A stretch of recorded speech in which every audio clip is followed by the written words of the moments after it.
A noite do acidente virou madrugada de rádio ligado. Um helicóptero sobrevoou a serra, e do alto, a luz recortava o casco retorcido do carro blindado. Família Araújo Prado, um sobrenome que comprava silêncio. Um motorista experiente, uma estrada conhecida, um capotamento impossível. A notícia correu mais rápido que o nevoeiro.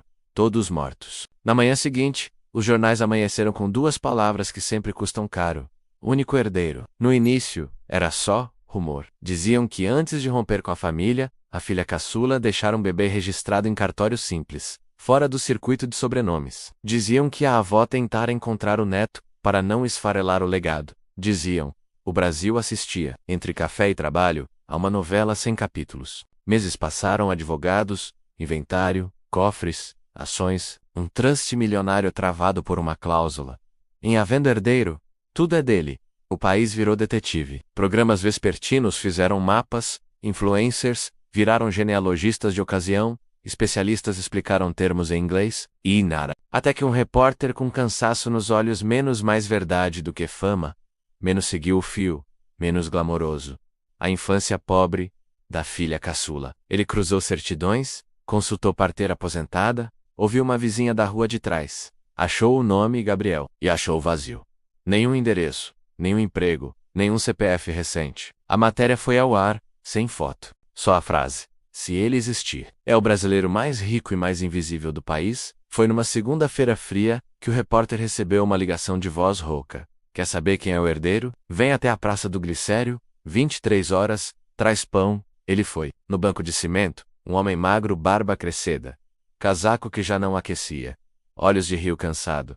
Ele não pediu dinheiro. Pediu o nome de uma mulher, o repórter disse. O homem fechou os olhos como quem recebe sol, e murmurou: minha mãe. A manchete do dia seguinte tinha uma foto difícil de engolir. O herdeiro bilionário é um morador de rua. O Brasil prendeu a respiração e não soltou. O país enlouqueceu. Gente oferecendo ajuda em troca de assinatura. Influencers prometendo banho, roupa, ring light. Políticos de fala macia oferecendo acolhimento com agenda. Espiritualistas viram chamados. Coaches viram oportunidade. Falsos parentes brotaram como capim depois da chuva. Gabriel virou Brasil condensado. Curiosidade, piedade, inveja, garantia de cliques. Ele recolheu pouco do que lhe deram. Uma mochila, um par de tênis, um sabonete com cheiro de eucalipto e uma proposta do repórter. Vamos sumir um tempo. Higiene, documentos, silêncio. Depois, você decide. Gabriel respondeu com uma pergunta. Silêncio é possível. Foram semanas dentro de uma casa simples, no alto de um morro,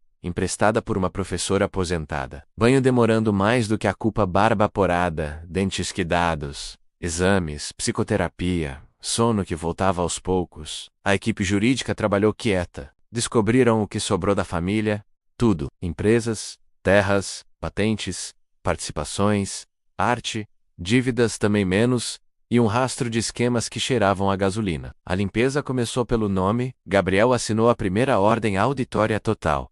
Transparência absoluta. Nenhuma vingança. Na TV, falaram que ele era fantoche. Nas redes, que era golpe de marketing, ele não apareceu. Mandou um bilhete manuscrito, publicado em uma página de jornal.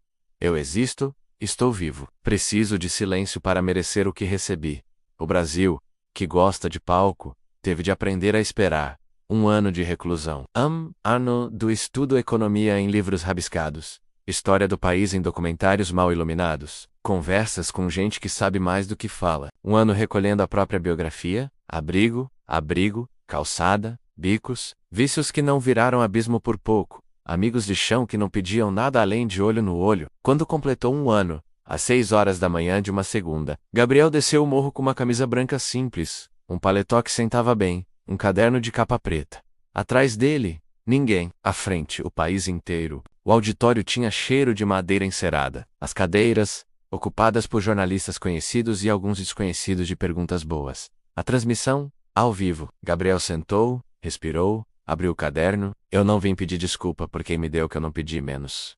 Começou. Vim prestar contas por quem eu me tornei quando não tinha nada. E fazer um juramento público. Esse dinheiro não é meu. É do Brasil que me fez sobreviver, quando eu era ninguém. Eu quero transformar a herança em obra, e a obra em regra. Os apresentadores engoliram seco. Gabriel falou de política como quem fala de cozinha. Ingredientes, fogão, tempo. Plano em 3 frentes. uma infância protegida, com leis duras contra crimes contra crianças, orçamento blindado para educação básica e rede nacional de acolhimento. 2. Casa Primeiro, programa massivo de moradia e reinserção para pessoas em situação de rua. 3. Estado simples, com metas públicas, dados abertos e fim de privilégios orçamentários. O dinheiro, inicial, o próprio patrimônio alavancado para fundos de impacto com governança independente. E a política? Perguntou uma jornalista. Ele sorriu de lado. Política é ferramenta. Se for cabo de vassoura, a gente varre. Se for faca, a gente se corta. Eu não vou pedir licença para fazer o básico, cuidar de gente, proteger criança, dar teto e trabalho. Se não couber no que está aí, a gente cria o que couber. O país ouviu o que não estava acostumado. Um bilionário prometendo se tornar irrelevante. A entrevista acabou com uma frase que virou camiseta. Eu não quero poder sobre pessoas. Quero poder para pessoas. Os próximos meses foram um vendaval. Gabriel criou o movimento Uma Pessoa Só, não um partido tradicional, mas um estatuto público com regras de transparência, financiamento e rotatividade de lideranças. Se virar culto, eu desfaço, dizia. As doações explodiram, os ataques também. Falsos aliados surgiram, oferecendo atalhos. Ele agradeceu, recusou e publicou cada conversa. E se o senhor disputar a presidência, provocou um âncora, só se for para ser um servidor temporário da vontade de proteger quem mais precisa. E só com contrato assinado com o povo, metas, prazos, prestação de contas. O contrato virou site, metas em contagem regressiva. O país ele clicava. Quando a campanha começou, o Brasil já tinha escolhido o personagem. Gabriel não tinha jingle chiclete nem comícios grandiosos. Tinha a mesma roupa, as mesmas palavras, a mesma recusa a posar com rostos que vendem coisas. A pauta não era contra. Era a favor do que nunca foi prioridade. Ele visitou abrigos sem câmera, escolas com cheiro de merenda, hospitais de madrugada, casas que não eram casas. Ouviu, prometeu pouco e escreveu muito. Cada promessa vinha com número, orçamento, prazo e quem cairia se não cumprisse. Metade do marketing do país ficou sem emprego. No debate final, perguntaram: o senhor é bilionário. Como falar de fome? Comendo com quem tem fome, disse, e devolvendo o que não devia ser meu. Venceu, não por carisma, menos por vergonha alheia do que não foi feito. A posse teve um gesto inesperado. Ele assinou um decreto que o impedia de decidir sozinho sobre o próprio patrimônio, transferindo a gestão a um consórcio público independente, vinculado a metas sociais auditáveis. Depois, foi para a casa simples onde viveu no último ano. Palácios são caros. A dignidade é barata e rara. Primeiras medidas: Lei de Proteção Integral à Infância e Adolescência com prioridade orçamentária e penas duras para crimes contra crianças, além de uma rede de terapia e cuidado para vítimas e famílias sem espetáculo. Programa Casa Primeiro, mutirão nacional, que unia municípios, igrejas, organizações não governamentais, construtoras, universidades, para dar teto imediato e reinserção com acompanhamento. Digitalização radical de processos, orçamento aberto com painel em tempo real, cortes de privilégios e tetos para supersalários. Grupos poderosos chiaram. Ele publicou as pressões. Luz venceu o vulto. A popularidade não veio igual em todo canto. Quem perdia privilégios gritou. Quem ganhava água, luz, comida e nome começou a dormir melhor. E a criminalidade, cobraram. Estado presente, lei aplicada, polícia valorizada e treinada. Criança protegida antes de virar estatística.